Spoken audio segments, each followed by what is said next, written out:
Les images du défilé du 1er mai sont insupportables. Pour Elisabeth Borne, elles illustrent qu'un nouveau palier a été franchi dans la violence.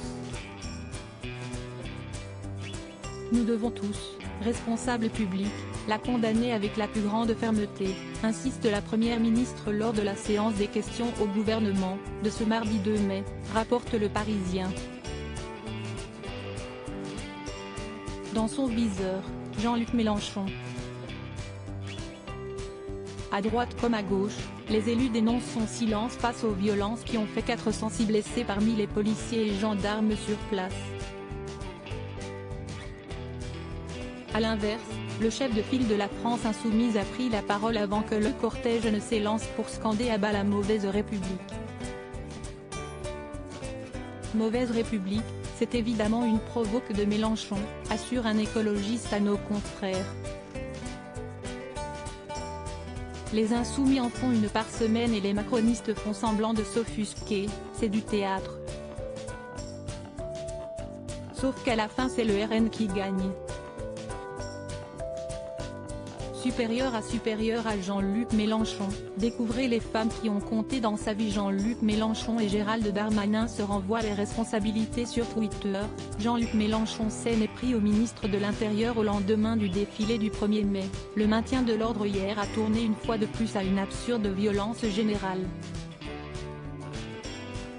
Darmanin en est 100% responsable. Si estime pourquoi il veut reporter sa responsabilité sur les autres. Les policiers devraient se méfier d'un chef aussi lamentable.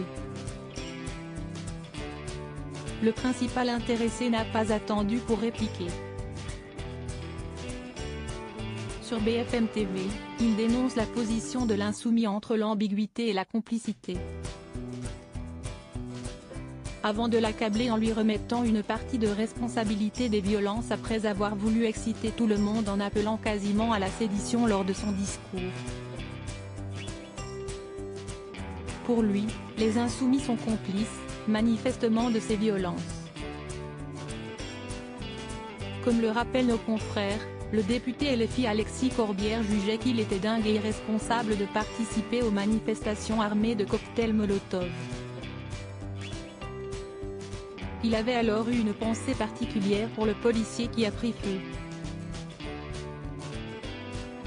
Le Parisien précise que le parquet de Paris a ouvert une enquête pour tentative d'homicide sur personne dépositaire de l'autorité publique.